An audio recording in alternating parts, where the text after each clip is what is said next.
కష్టపడమని సూచన చేస్తున్నారు గ్రహాలన్నీ కూడా. ఏమిటంటే కష్టపడకుండా తేలిగ్గా ఫలాలు రావు నాయన, మీ ముఖ్యమంత్రి ఎట్లున్నారో చూసుకొని ఆ రకంగా చేయండి, మేమెట్లున్నామో సూర్యచంద్రులం అలాగ పనిచేయండి అని సూచన చేస్తూ ఉన్నాయి గ్రహమండలి.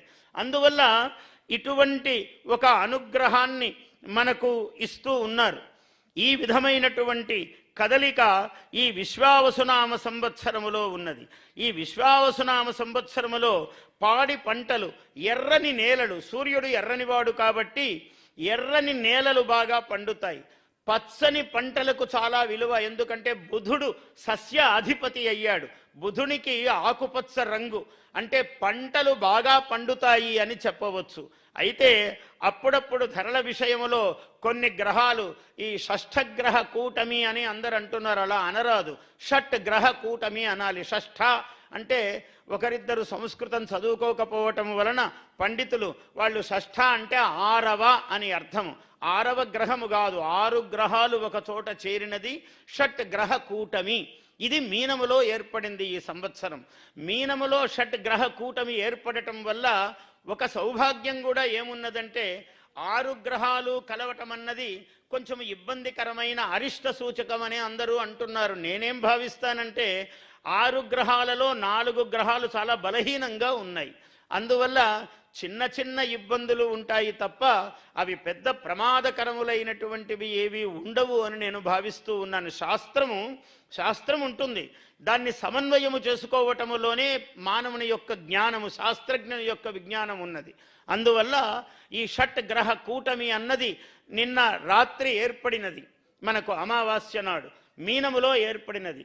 అయినా దీనివల్ల ప్రమాదము ఏదో చిన్న చిన్న ఇబ్బందులు, ఏ ఇబ్బంది లేకుండా ఏం వడ్డించిన విస్తరా అండి మానవుడి జీవితం? అంత సోమరిపోతులమా మనం హాయిగా కష్టపడి జీవితాన్ని గొప్పగా సాధిస్తే గొప్పగాని ఊరికే కూర్చొని అన్నం తింటే సోమరి అయి పొట్ట పెరిగి వాడికి ఏం ఆరోగ్యం ఉంది? అందువల్ల భగవంతుడు కూడా దాన్ని మెచ్చడు ఎప్పుడూ కూడా. అందుకని ఈ షడ్గ్రహ కూటములు ఇట్లాంటివి పెడుతూ ఉంటాడు అప్పుడప్పుడు పరమేశ్వరుడు, వాటిని స్వీకరించవలసిందే.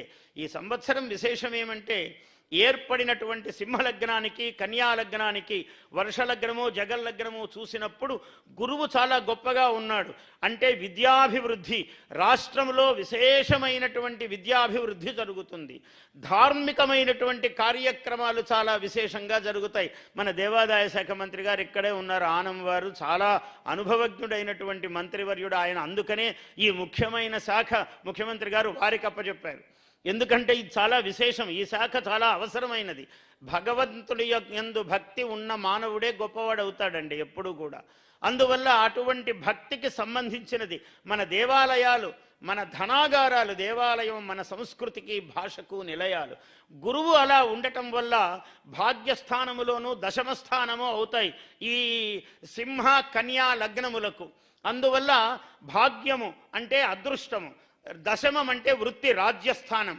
ఈ రెండింటిలో గురువు ఉన్న కారణంగా ఆధ్యాత్మికమైన చింతన,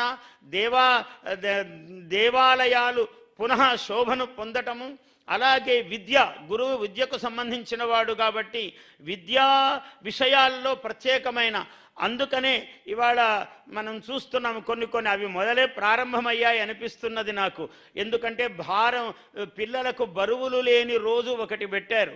అంటే ఆయన గ్రహం వచ్చే ముందే కొంచెం ఆలోచనలు ఇచ్చి లోకేష్ గారు ముందుగానే దాన్ని ఏమన్నారు ఇంగ్లీష్లో ఫ్రీ బ్యాగ్ డే అన్నారు. నేనేమో తెలుగులో చెప్తున్నాను, బరువు మోయని రోజు. పిల్లవాడికి రోజూ బరువులే, చదువు బరువు కావాలి కానీ పుస్తకాల బరువు కాకూడదు. ఇటువంటి ఇంకా అనేక విద్యా ప్రణాళికలు, విశ్వవిద్యాలయాలు చాలా గొప్పగా ఏర్పడతాయి. చాలా విద్య రాణిస్తుంది, కళలు, విద్య.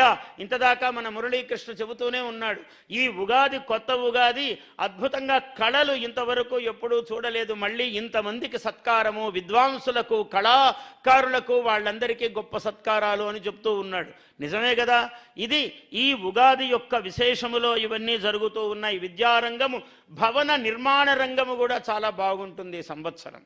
భవన నిర్మాణ రంగము కూడా అలాగే పాడి పంటలు బాగున్నాయి, భవన నిర్మాణ రంగము బాగున్నది, విద్యారంగము బాగున్నది, ఆధ్యాత్మిక రంగము బాగున్నది, పరిశోధన రంగము కూడా చాలా బాగుంటుంది ఈ సంవత్సరం. గురువు ఉచ్చస్థానములో ఉన్న కారణముగా పరిశోధన రంగము కూడా చాలా గొప్పగా ఉంటుంది. ఇన్ని రంగాలు అద్భుతంగా ఉన్నాయి కాబట్టి ఈ సంవత్సరం చాలా బాగుంటుంది. అయితే ఒక కింద గీత, దాన్ని ఏమంటారు, కింద గీత గీసుకోవటం అంటారంటే అండర్ లైన్ ఇంగ్లీష్లో, దాన్ని మాత్రం విస్మరించరాదు. మన కష్టం